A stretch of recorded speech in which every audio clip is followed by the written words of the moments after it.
Can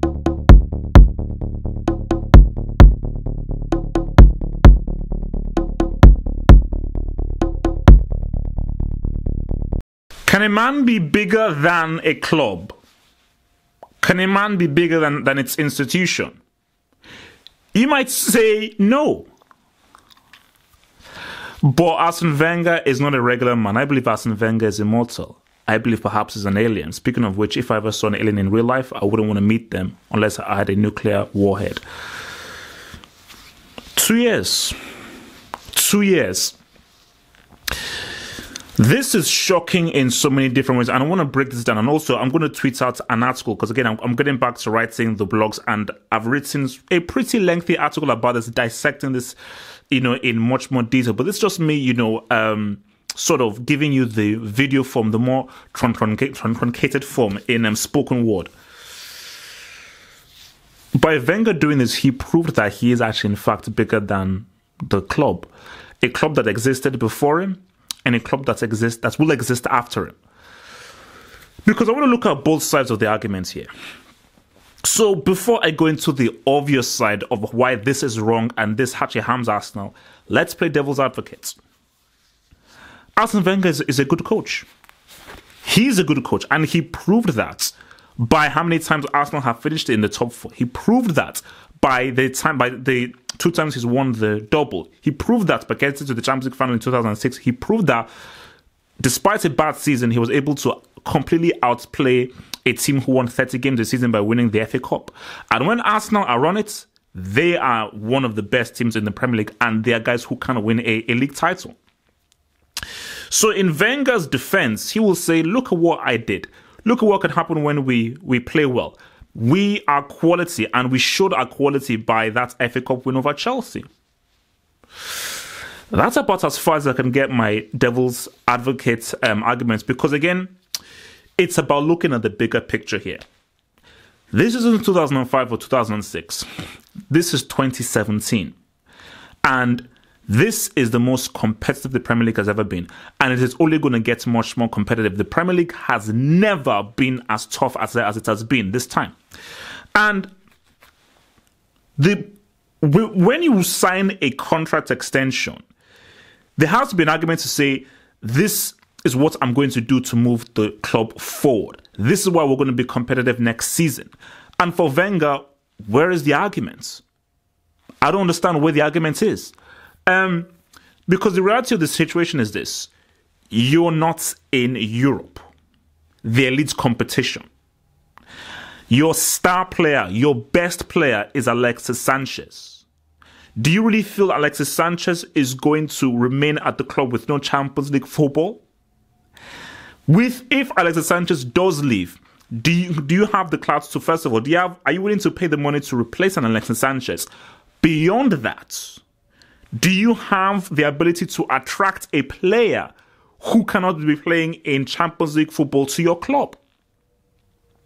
So these are things that were you thinking about this before you signed the contract?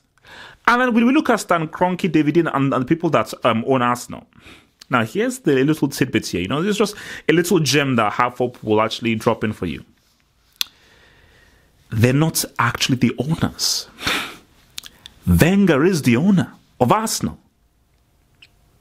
Do you know whenever you play football manager or championship manager, before the season, the board gives you options. Okay, the board says, we expect you to gain top four. If you feel you can do something more, tell us. Then you may say, no, I feel that we can win the league. Therefore, that is your directive. So if you don't get your directive, you have failed. And therefore, the board are in their power to sack you or maybe give you a second chance. Or to say, this was a disappointing season. We should sack you, or maybe we will keep you. But remember, this is a failure season. If you fail again, we're going to sack you. The problem is Wenger doesn't get given that directive. He doesn't get given targets. Mourinho failed with Manchester United this season, ultimately. But it's a bit more complex because they got back into Europe, injuries and so forth. But Mourinho knows, and he'll tell in secret that, he failed. He failed as because your main aim was to win the title. At the very least, come to top four. Guardiola with Man City, you failed. And Guardiola will be the first to say that, I failed. I didn't win a trophy. I didn't win the title. My directive was to win the title.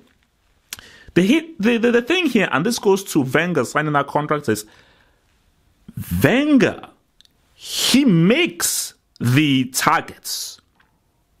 He's the one that decides whether he's reached the benchmark or not. He's the one that is setting the aims for the club, not the owners or the board. So there is never a time when at the end of the season it's you failed with your objectives. Because for Wenger, he'll never say he failed because he's too proud. And again, this goes even further because for Wenger, yes, he's the most successful Arsenal manager. He has defined Arsenal in the modern era.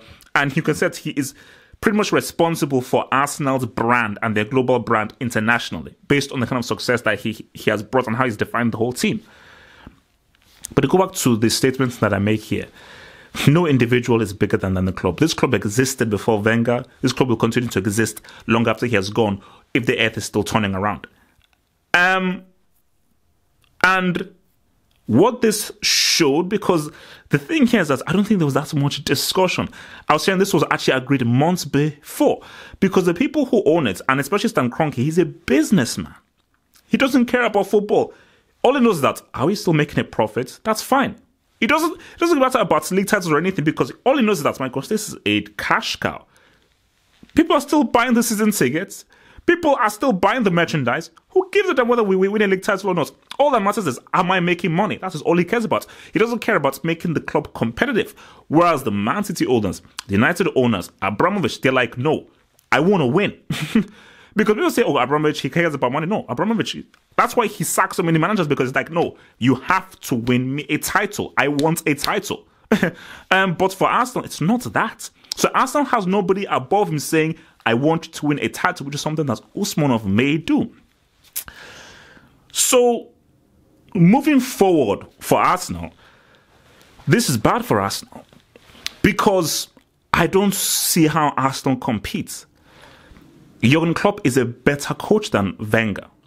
And if Klopp buys the right players, and if they're good with injuries and Sadio Mane is given a season, Liverpool are going to blitz, are going to do better than Arsenal. Pochettino, if he keeps this Tottenham squad, they're going to do better. If United gets Griezmann, they get some of these other players, Perisic and some of the other guys, they will do better. Man City, I feel, are Premier League challengers. If Chelsea, Conte gets his defenders, they're going to do better. So I'll give you 4 or 5 teams who I believe will be at a higher level than Arsenal. And we go back to Arsenal.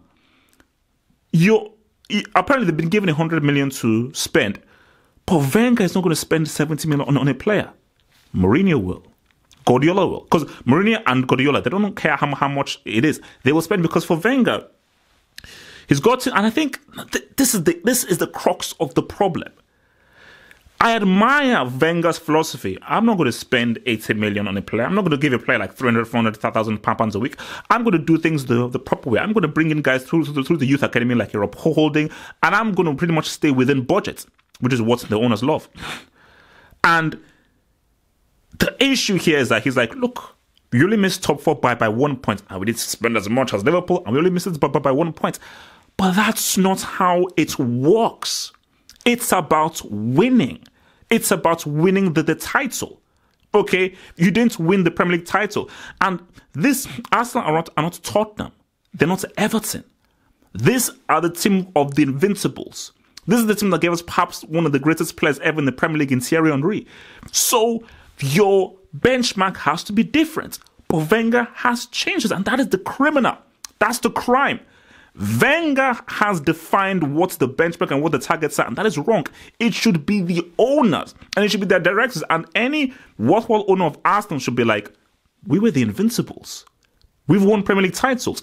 Every single season, the directive should be to win the title. And every single summer, you will be given the money in order to buy the players in order to win the title.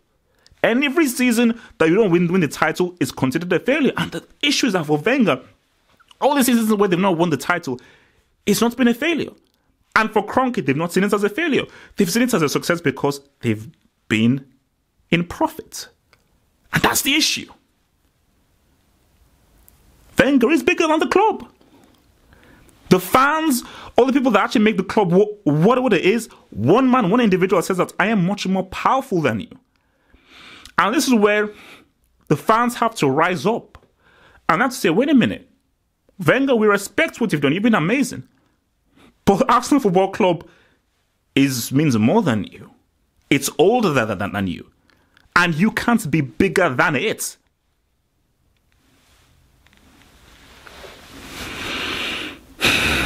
Shocking. Shocking. But Wenger, at the end of the day, he has proven. Are the fans going to fight back? It's on y'all.